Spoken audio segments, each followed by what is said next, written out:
Alexandre Moranville-Ouellette. Il circule au travers de l'autoroute de l'information, sans dérapage ni accrochage. On dirait que ça revient tous les jours dans l'actualité, là, des sujets de fraude, là, que ce soit la fraude en ligne, que ce soit de l'abus de confiance. Là, de l'abus de confiance, ça, c'en est une bonne. Un cas devant la cour, une aînée qui a fraudé son ancien patron et là, qui va écoper de prison malgré sa santé fragile. C'est une dame qui se promène en fauteuil roulant. Pour en parler avec nous, Érika Aubin, journaliste au Journal de Montréal, a suivi le dossier. Salut Érika. Bonjour. Oui, qu'est-ce qui s'est passé exactement dans cette situation-là? Là, c'est une fraude quand même, mais je veux dire le terme personnel qui s'est effectué. Là. Oui, c'est une fraude assez particulière. On a André Prénovo qui a été embauché dans une entreprise d'importation de vêtements en 1995. Okay. Et c'est en 2014 qu'elle a décidé de se faire un premier faux chèque en forgeant la signature de son patron. Et après ça, elle a continué. Elle en a fait une centaine sur 5 ans environ. OK. Puis à partir de ce moment-là, on se comprend, c'était des faux chèques signés avec la signature de son patron. Elle encaissait ça pour un montant d'à peu près combien? C'est un montant de 400 000 qu'elle a réussi à amasser sur environ 5 ans. Et finalement, c'est en 2019, un audit comme ça, là, de façon aléatoire, fait par Revenu Québec, qui a permis de mettre... de dévoiler là, en fait la fraude qu'elle avait fait envers son patron. Et ce qui est particulier à ce moment-là, c'est que lui, il savait pas qui l'avait fraudé. Et dans le bureau, il a dit à sa fille, on a été victime de fraude. Et c'est à ce moment-là qu'elle a entendu ça, celle qui gérait la comptabilité, et elle a décidé de dire moi je m'en vais dîner. Elle est partie puis elle est jamais revenue au travail. Et finalement le patron, finalement, le patron, c'est en embauchant un détective privé qui a mis le nez là-dedans, là, qui s'est rendu compte que c'est elle qui avait fraudé, qui est allée la confronter. Elle a tout avoué là, de son stratagème et ce qu'elle avait fait à son ancien patron. Et là, cette dame-là en question, c'est une personne d'un certain âge. Elle a des graves ennuis de santé, puis elle pensait que ça pourrait, lui éviter la prison? Oui, en fait, c'est ça. C'est une dame de 73 ans. Aujourd'hui, là, maintenant, et elle a plusieurs ennuis de santé, notamment, elle se déplace avec une marchette, même qu'hier est arrivée au palais de justice escortée par 2 policiers en fauteuil roulant, là, on voit la photo à l'écran, et elle espérait purger sa peine à la maison, d'obtenir 2 ans moins un jour à la maison, mais malgré ça, la couronne, elle, demandait 36 mois de détention, de prison. Et finalement, la juge l'a condamné hier à 30 mois d'incarcération en prison ferme. Oui, puis là, c'est un message qu'on a voulu envoyer du côté de la justice parce que c'est pas une fraude non plus. Tantôt, je parlais de personnel. C'est une dame qui était là depuis 95. La relation avec son patron, c'était pas juste son patron. Là. Ils ont développé une relation proche au fil des années. Oui, il y avait vraiment une relation proche, puis c'est un peu de cette façon-là. Lui, il lui faisait pleinement confiance. Elle travaillait là depuis 1995. Pendant 20 ans, tout allait bien. Et même qu'ils étaient très, très proches. Hein. Leur famille se côtoyait, par exemple, à Noël, dans des anniversaires, des trucs comme ça. Lors d'événements là, spéciaux comme ça, comme je disais, il lui accordait sa pleine confiance. Donc, c'est sûr que c'est ce que la juge a dénoncé. Là, c'est vraiment un abus de confiance envers ton employeur. Et c'est d'ailleurs ce que la victime lui-même aussi m'a dit, en sortant de l'audience hier. Et lui, il trouve que justice a été rendue.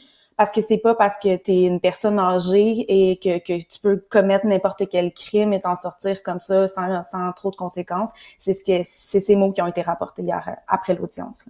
Et là, c'est 30 mois de prison ferme, d'accord, mais il y a aussi, j'imagine, une espèce de dimension de remboursement, comme ça arrive souvent pour des fraudes comme celle-là? Oui, en effet, elle va devoir rembourser les 400 000 qu'elle a fraudé à l'entreprise. Par contre, les procédures judiciaires durent depuis un moment déjà. Elle a toujours pas remboursé un seul dollar et elle a toujours pas mis d'argent de côté, pas fait de plan pour commencer à rembourser. Donc, évidemment, ce que la victime, son ancien patron me disait hier, c'est qu'il y a aucunement espoir de voir un seul dollar de ça, de ce remboursement à suivre. Elle a 10 ans pour le rembourser à partir du moment où elle va sortir de détention. Et si elle le rembourse pas, eh bien, elle retourne en prison pour 3 autres années supplémentaires.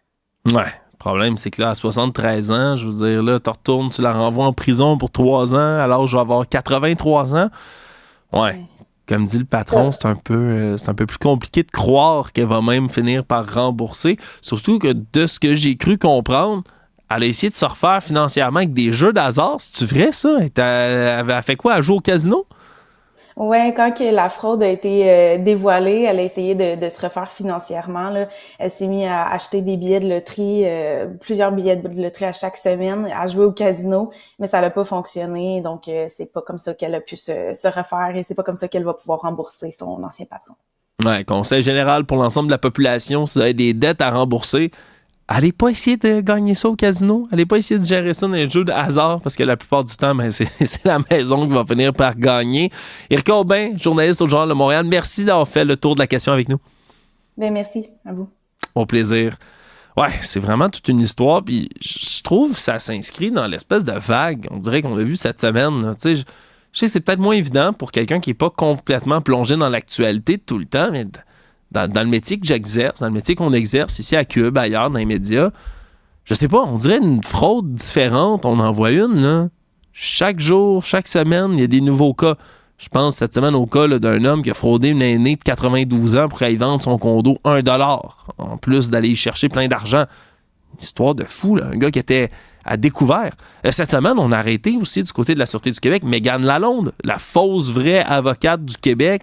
Hein, cette femme-là qui se mettait 1000 filtres sur elle, qui se faisait passer pour une influenceuse avocate, qui allait soutirer de l'argent de toutes sortes de personnes. Elle aussi, une fraudeuse, là. En série, tes propriétaires dont elle a saccagé le logement qui réclament de l'argent, son vétérinaire qui réclame de l'argent à Mégane Lalonde, alors qu'on voit les belles images, hein, le réel et le faux de cette personne-là, de Mme Mégane Lalonde. Il y a eu ces cas-là. Il y a eu des cas aussi, on a parlé des augmentations des fraudes sur Marketplace qui s'effectuent. On a parlé des fraudes, entre autres, aussi qui se font, là, encore une fois, sur Marketplace, avec des gens là, qui sont tranquilles chez eux puis qui reçoivent des sonneries à la porte, des gens qui viennent cogner en disant « Hey, t'as un bateau à vendre 700$? » Non. Puis finalement, c'est des personnes qui se sont fait frauder aussi sur le web. Et j'en passe, là. C'est des fraudes, là, en plus de celle-là, de cette dame-là qui crossait son patron. Je sais pas, pour vrai. Peut-être que c'est juste une semaine dans laquelle on en voit plus. J'ai l'impression qu'avec le web, avec les... vous voyez, j'ai même pas parlé cette semaine, on en a discuté, du clonage vocal. Des arnaqueurs qui vont imiter la voix de votre enfant pour faire semblant qu'ils se sont fait kidnapper, boire des rançons. Je veux dire, s'il y a multiplication des cas de fraude, je suis curieux de voir comment on va réagir, qu'est-ce qu'on fait en société, qu'est-ce qu'on fait dans le système de justice pour essayer de décourager des événements comme ceux-là. Parce que si ça continue de se multiplier, puis qu'on finit par les banaliser comme ça, puis de faire pas grand-chose à faire, c'est une situation un peu plate. Mais quand on finit par banaliser des choses, quand on finit par banaliser des événements comme ça, bien, ça devient une nouvelle normalité. Puis une nouvelle normalité, là, c'est tout sauf souhaitable dans ces cas-ci. C'est comme tantôt, je fais un parallèle un peu boiteux, mais suivez-moi, vous allez voir.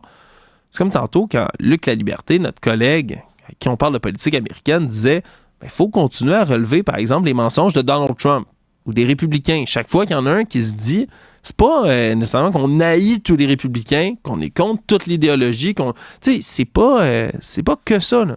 On peut considérer que M. Trump est une menace à la démocratie. Je veux dire, c'est exactement ce qu'il dit lui-même. Mais après ça, quand il ment, c'est pas une opposition à Trump de dire qu'il ment.